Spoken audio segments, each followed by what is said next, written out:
esirle imkan yolsa kahişimi salma sen yere.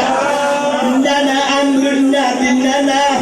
Onda buyureydi Hüseyin Zeynep öpüp babasını koy benden öpüp. Zeynep öpüp babasını koy benden öpüp. Değişin dudakları biti hançerde ya.